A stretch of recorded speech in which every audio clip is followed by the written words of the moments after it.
Hello, what's up everyone? So today we're going to make a reaction video ng Kung Ayaw Mo Wag Mo na version ng Four of Spades, originally performed and composed by the River Maya. So ito yung classic lineup ng River Maya nung panahon pa nila Bamboo at Rico Blanco na nasa isang banda pa sila. Okay, so I will try my best na squeeze out lahat ng information na pwede nyo malaman musically,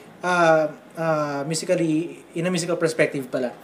So, pinakinggan ko muna yung original version para malaman ko kung ano yung mga differences na ginawa ng Four of Spades dito sa version na to. So, let's watch!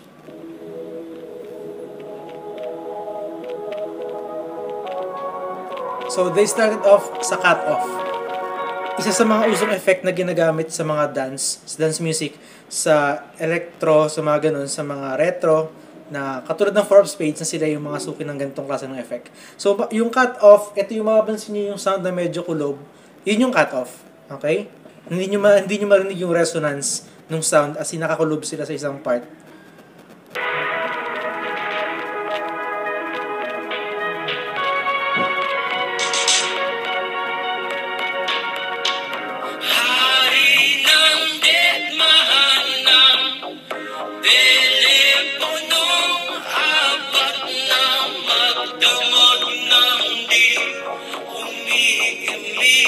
Okay?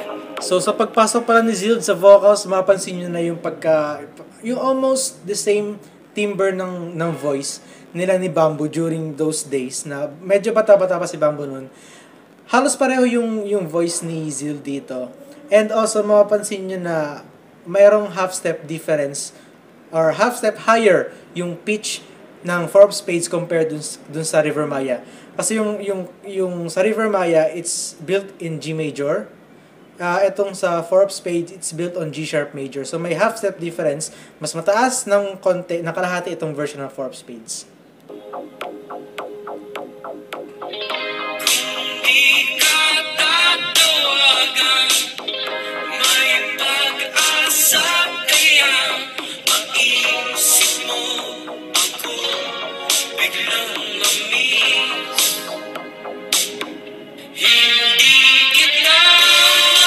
So from G sharp, napunta ng B flat yung structure ng chord.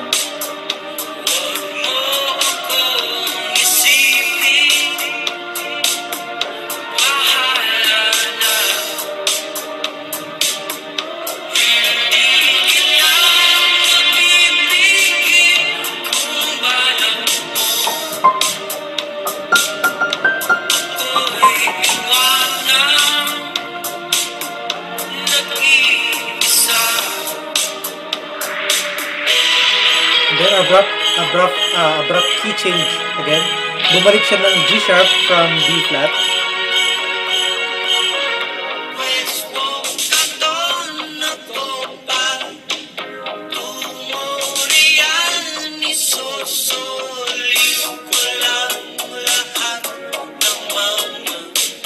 So about sa break up na itong kanta na to, kasi hindi sila nagpapansin, hindi siya pinapansin ng partner niya.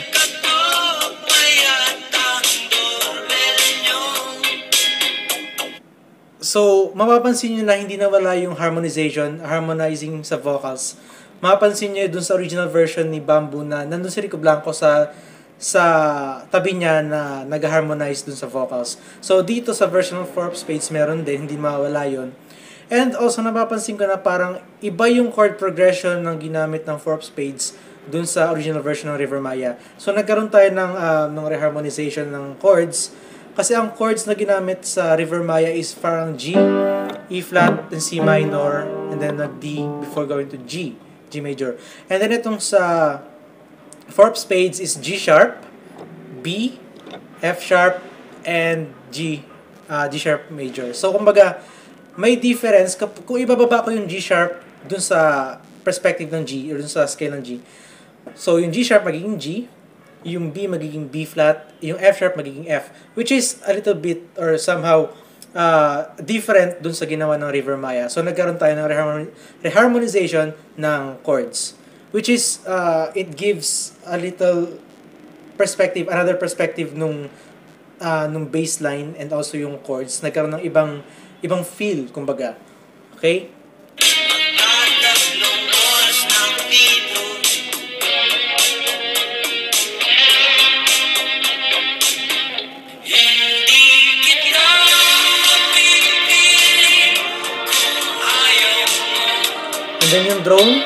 yung drone na isa sa style ng Four of Spades, yung meron silang synthesizer na puro long notes, minsan octave lang siya na puro long notes. So hindi mawala sa trademark ng Four of Spades, which is a good job kasi andun yung signature sound nila, hindi nawawala. And napapansin ko na medyo mas mabilis yung version ng original, yung original version ng River Maya dito sa Four of Spades. Parang yung original version ng River Maya is nasa 120 beats per minute, and then itong sa Four of Spades is nasa 105. So meron tayong medyo malaki-laking difference ng tempo. Kung titignan sa numbers, yung 120 and 105, maano lang siya, maliit lang kasi 15 lang yun eh. 15 beats lang yung difference. Pero pag kinumpare niyo yung dalawang song, ang layo ng difference. Kasi mapapansin niyo yung itong video ng Four of Spades nasa 4 minutes. Yung sa River Maya, wala pang 4 minutes. Okay? And then, meron pang iba sa structure ng Four of Spades na ito. So, this is the second chorus.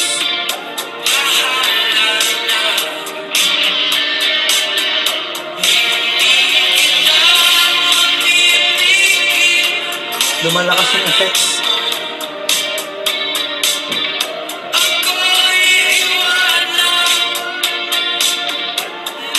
Hindi ko alam kung effects yung ginagamit sa vocals, pero isa pala isang na ginagamit ng Four of Spades yung ganun kasi ng effect.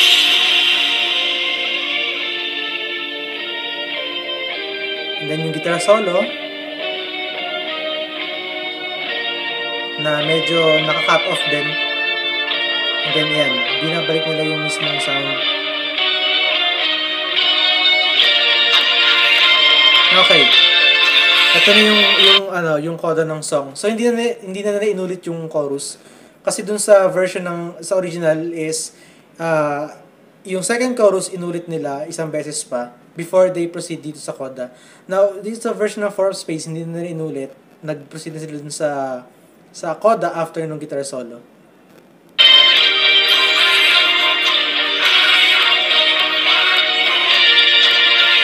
So may Vocaloid. Napansin niyo yung computerized sound ng vocals na, ayan, nagko-chord, gumagawa sila ng chord.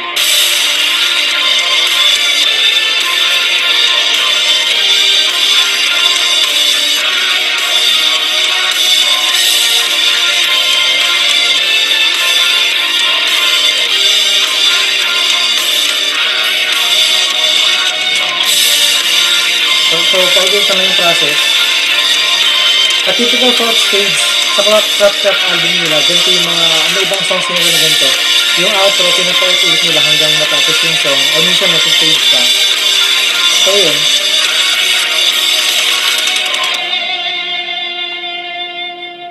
Okay.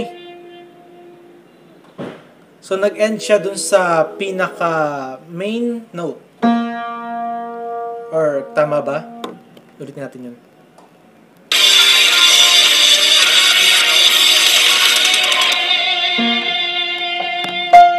Okay. So they ended up dun sa fifth note nung B flat chord.